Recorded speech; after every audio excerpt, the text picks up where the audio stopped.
muy buenas desde ariatecnología.com. Hoy os traemos un nuevo vídeo de la serie de corriente alterna. ¿Vale? El primer vídeo analizamos un poquito las ondas de la corriente alterna que producen los alternadores, la tensión máxima, tensión eficaz, todo eso. En este segundo vídeo vamos a analizar ya, una vez que sabemos cómo es la onda de los alternadores para poder conectar receptores en ellos y formar circuitos eléctricos en alterna, vamos a hablar un poco de los receptores, cómo se comportan estos receptores en corriente alterna, porque son un poco diferentes a los receptores en corriente continua. La primera gran diferencia es que cuando conectamos un receptor a corriente alterna, resulta que no tiene una sola resistencia como tenían en corriente continua. Los receptores de alterna tienen tres resistencias diferentes. Vamos a ver esas tres resistencias diferentes. Vamos a empezar por la resistencia resistiva que tienen los cables, por el hecho de ser conductores. Simplemente un conductor tiene resistencia, si no sería un superconductor, ¿no? Que tendría resistencia cero, ¿vale? Pero por el hecho de ser un conductor tiene una pequeña resistencia. Si fuera un aislante tendría resistencia infinita, no pasaría la corriente. Bueno, esta resistencia los electrones tienen que pasar por el cable, y por el hecho de pasar por el cable, esta resistencia, cuanto más largo es el cable, mayor es la resistencia del cable, y cuanto más ancho es el cable, más gordo, más sección tiene, menor es la resistencia. Por lo tanto, cuando calculemos la resistencia de un conductor por el hecho de ser un conductor, de cobre, de aluminio, lo que sea, será directamente proporcional a la longitud e inversamente proporcional a la sección. Cuanto más la sección, menor resistencia, ¿vale? Este otro simbolito, que es la resistividad, es un valor característico de cada material y diferente para cada material. Por ejemplo, el aluminio tiene una resistividad, el cobre tiene otra resistividad y además cambiaría con la temperatura, ¿vale? La resistividad nos da una idea de lo resistivo que es el cable, es decir, de la resistencia que es el cable. Un cable con una resistividad, por ejemplo, el cobre tiene una resistividad baja y por tanto la resistencia va a ser baja normalmente, ¿no? A no ser que sea muy largo o muy estrecho. Pero la resistividad no suele ser baja comparándola, por ejemplo, con la resistividad de otro material, como puede ser el aluminio, que es mayor, pero también sigue siendo baja, porque también se utiliza como conductor, ¿vale? Los conductores tienen resistividad baja, porque dejan pasar bastante bien la corriente. Bueno, pues es un valor característico del material, como hemos dicho. Cobre, el aluminio, el oro, sería mucho mejor todavía, pero claro, hay que compaginar la calidad con el precio, ¿no? Entonces no se utiliza el oro para los conductores. Bueno, cobre y aluminio. Esa es la resistencia que medimos con el polímetro, ¿vale? Y que cuando yo voy a un motor y mido con el polímetro, por supuesto siempre con el circuito desconectado, ¿vale? Pues la resistencia que me dará de la bobina o de lo que yo mida va a ser esa resistencia, la resistiva, ¿vale? Pero si ahora llega el momento en el que conectamos el receptor al circuito y automáticamente cuando se conecta un receptor al circuito aparecen otras dos resistencias o pueden aparecer otras dos resistencias, ¿vale? Que son la resistencia inductiva. Por el hecho de ser una bobina, esta resistencia la tienen las bobinas, por lo menos, por ejemplo, los motores que están llenos de bobinas en su interior tienen un montón de resistencia inductiva. ¿Y por qué se produce esta resistencia? Como bien sabemos, la resistencia es la oposición al paso de la corriente, y fijaros, cuando en una bobina pasa una corriente, ¿vale?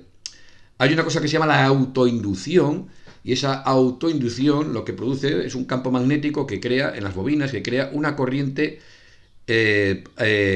inducida en la propia bobina, una corriente contraria, según la ley de Lenz, contraria a la corriente que la produce. Es decir, si la corriente que la produce fuera en ese sentido, que como ya sabemos en alterna va cambiando, ¿vale? Pero cuando es en ese sentido, la corriente que se induce en la bobina va en sentido contrario.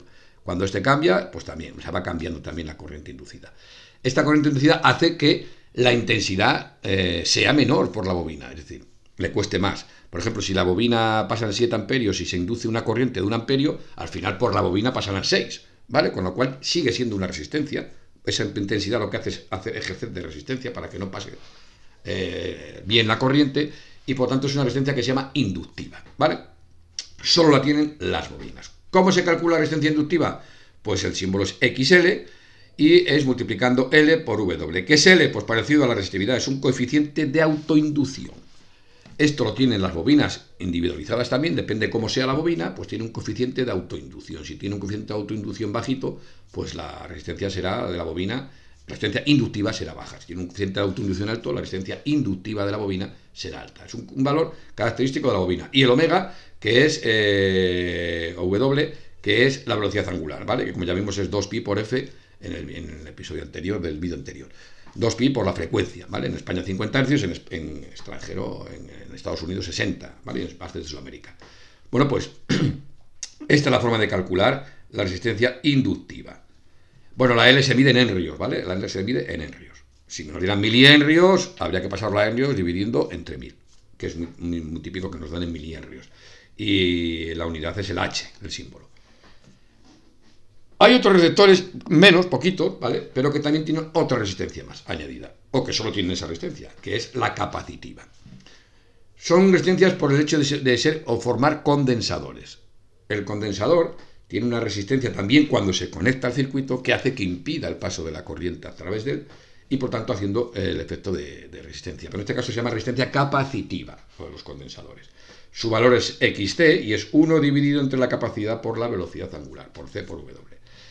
Velocidad angular, como hemos visto, 2pi por F, y la capacidad del condensador, en este caso, que se esté utilizando, o de la parte que forma el condensador dentro del circuito, ¿vale? Se mide en faradios. Es muy típico que nos den microfaradios, porque el faradio es una unidad muy grande, y entonces hay que, si nos dan microfaradios, hay que dividir entre 10 elevado a menos 6, ¿vale?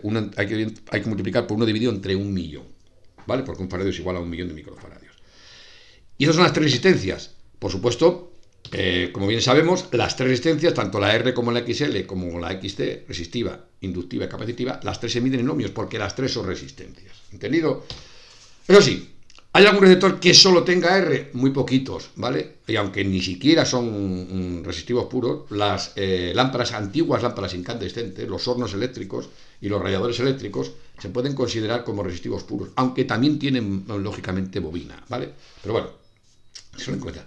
Los condensadores y los sensores capacitivos se suelen considerar capacitivos puros y solamente, prácticamente, inductivo puro se puede considerar las antiguas redes fluorescentes que tienen una reactancia. Esas reactancias se solían considerar un receptor inductivo puro. Pero para la mayoría de los receptores de corriente alterna son receptores que tienen una parte resistiva por tener conductores. Yo creo que esa la tienen todos, ¿vale?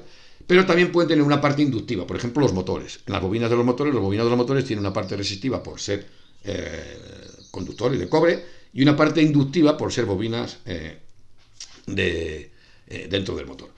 ¿Hay alguno que tenga RC solo? Sí, pues algún circuito que solo tenga condensadores, los cables y los condensadores. Y la mayoría, pero muchos de ellos también pueden ser RLC, es decir, que tengan una parte resistiva, los circuitos, una parte resistiva, una parte inductiva y una parte capacitiva.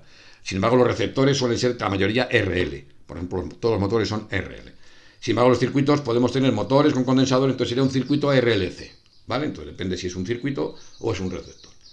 Bueno, tenemos ya las tres resistencias. Ahora nos queda cómo calculamos esta resistencia en circuitos alternos. Lo primero, si tenemos tres resistencias, si quisiéramos saber la resistencia total de un receptor, ¿cómo se calcularía? Bueno, pues primero, la resistencia total de un conductor no se llama resistencia, se llama impedancia, Z, ¿vale? Que se nos olvidó decirlo antes, la impedancia es Z, que es la resistencia, las tres resistencias, pero no se pueden sumar algebraicamente esto más esto más esto, R más XL más XL, no, hay que sumarla vectorialmente. Todo esto lo veremos en el vídeo siguiente, por qué se hace la suma vectorial. De momento quedarnos con que es una suma vectorial y la forma sencillita de calcular la impedancia, ¿vale? ¿Cómo se calcula la impedancia? Bueno, primero hay que saberse el teorema de Pitágoras, el triángulo rectángulo. ¿Por qué? Porque las impedancias forman un triángulo rectángulo, como vamos a ver a continuación. Si quisiéramos saber el teorema de Pitágoras, sabemos que la hipotenusa al cuadrado es igual a cateto al cuadrado más cateto al cuadrado. Si despejamos la hipotenusa, que sería esto, sería igual a la raíz cuadrada del cateto al cuadrado más el cateto al cuadrado. También tenemos otras relaciones en trigonometría, como son el seno y el coseno. El coseno es de este ángulo. Es el cateto contiguo, el que está pegado, contiguo, entre la hipotenusa. El seno sería el cateto opuesto, el que está separado, entre la hipotenusa, ¿vale? Y la tangente, el expuesto partido por hipotenusa. Pero bueno, sobre todo lo que nos interesa es el coseno de aquí. Cateto contiguo, el que está pegado al ángulo, entre la hipotenusa. Vamos a pasarlo esto a la impedancia, a las resistencias. Tres resistencias que se llaman impedancias, Z. Tenemos este triángulo, en el cual la hipotenusa es Z, la parte horizontal es R y la parte vertical es la parte inductiva y capacitiva. Por tanto, esto sería la suma de XL menos la XT. Si calculásemos la XL por un lado y la XT por otro, sí que podríamos sumar normal y corriente 20 menos 10, ¿vale? Y lo que nos dé sería esta parte de aquí del triángulo. Muy bien. ¿Cómo calcularemos la impedancia de un circuito o la impedancia de un receptor? Bueno, pues la impedancia de un receptor, si supiéramos la resistencia resistiva, que la podríamos medir con el polímetro, Si supiéramos calcular con las formulitas de antes y las calculamos la XL y le restamos la XC, tenemos estos dos catetos, pues obviamente la impedancia sería la raíz cuadrada de este cateto al cuadrado más la resta de XL menos XC al cuadrado. ¿Vale? Así de sencillo podríamos calcular la impedancia de un receptor o de un circuito entero con varios receptores. Si nosotros lo que queremos es calcular el coseno de phi, porque el coseno de este ángulo es un dato muy importante, como veremos en posteriores vídeos, si quisiéramos calcular el coseno de phi, sería el cateto contiguo partido por la hipotenusa, luego sería la R partido por Z, ¿vale? R partido por Z. Esto se llama coseno de phi, también llamado factor de potencia. Interesante para verlo más adelante.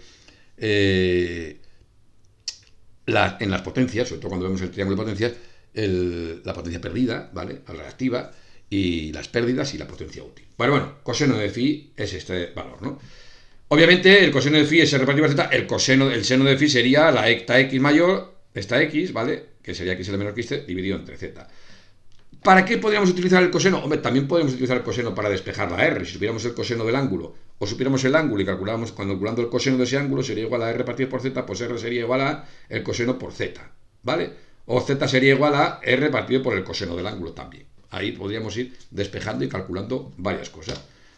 Por supuesto, para calcular en los circuitos de corriente alterna se sigue cumpliendo la ley de Ohm. La ley de Ohm que dice V es igual a I por R, pero en este caso, como la R sabemos que no es una R, sino son tres, y el conjunto de las tres se llama impedancia, la ley de Ohm se transforma automáticamente en I por Z, ¿vale? I por Z, V es igual a I por Z. Muy fácil. Primer ejemplo, calcula la resistencia de un cable de aluminio de 2 kilómetros de longitud, 1 milímetro cuadrado de sección, y la resistividad del aluminio sabiendo que es, en este caso, es a 20 grados, 0,028 ohmios milímetro cuadrado partido por metro.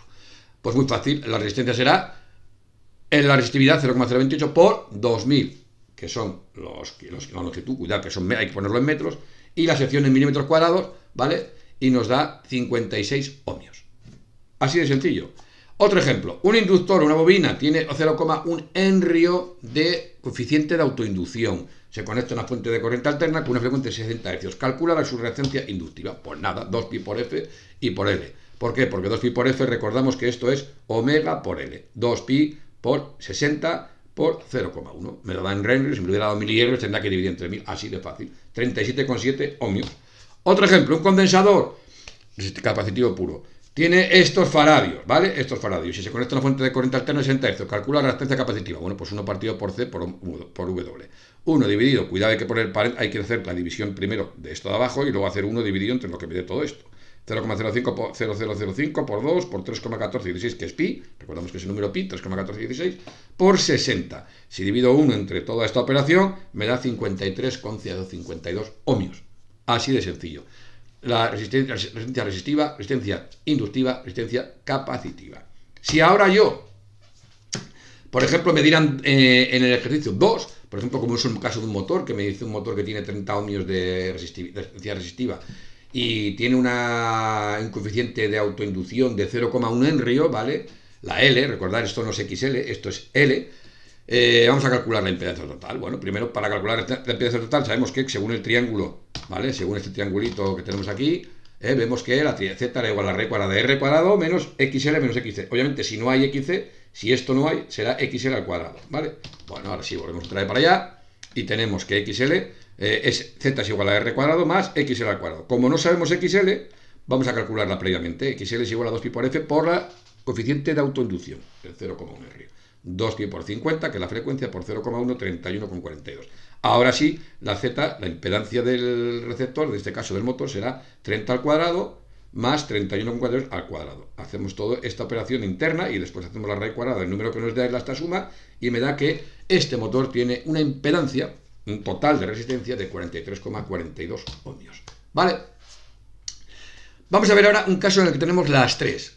No hemos calculado las tres, pero sí que lo que hemos hecho es dar el dato de las tres ya. Podríamos haber calculado XL como lo hemos hecho, podemos haber calculado XC como hemos hecho, pero para resumir, no vamos a calcular. Vamos a decir que tiene una resistencia de 40 ohmios, una XL de 80 ohmios y una XC de 50 ohmios. ¿Cuál será la impedancia total? Me dice además, calcule su triángulo y ya por defecto, para empezar y ver un poquito ya para los próximos vídeos, cuál sería la intensidad de este circuito que tiene estas tres resistencias, ¿no? Calculadas. Pues mira, el triángulo dice Z igual a la raíz cuadrada de R cuadrado más la resta de estas dos y elevado al cuadrado. Vale, sería R 40. Ojo, aquí primero hay que hacer la resta, 80 menos 50, ¿vale? Nos quedaría 30 y sería esta resta lo que hay que elevar al cuadrado. 30 elevado al cuadrado. 40 elevado al cuadrado más 30 elevado al cuadrado. Si sumamos eso y hacemos la raíz cuadrada, nos da 50 ohmios que tiene este circuito. Lógicamente, si aplicamos la ley de Ohm, V es igual a I por Z, pero la I es igual a V. Si despejamos la I, es igual a V partido por Z. 230, que es la conexión en la que está conectado este motor, entre 50, que es la impedancia del motor. ¿Qué intensidad absorbería este motor total? Pues una intensidad de 4,6 amperios, intensidad eficaz. ¿Cómo sería el triángulo? Bueno, pues tendríamos la R de 40 aquí, XL menos XC, que sería 80 menos 50, sería 30, sería un poquito más pequeña que la R, y cerraríamos con Z. Y con un ángulo phi, como sabemos el coseno de phi, que podemos calcular perfectamente diciendo que el coseno de phi es igual a cateto contiguo, la R, 40 entre hipotenusa, dividido entre 50, y lo que nos daría sería el coseno de phi. Si le doy al arco cuyo coseno es ese, me da el ángulo, ¿vale? Eso ya hay que manejar la calculadora. Bueno, pues nada, ya sabéis, estas son las formas de calcular las resistencias, son las 3 resistencias en el Terna, la forma de calcularlas. Y si os ha gustado, espero que me des un me gusta en el vídeo en la parte de abajo. Nos vemos en futuros vídeos donde ya empezaremos ya a ver las corrientes en alterna, ¿vale? Venga, un saludo. Bueno, por cierto, en areatecnologia.com tienes más ejercicios y tienes más desarrollado todo esto que estamos viendo, ¿vale? En forma de texto en la página web.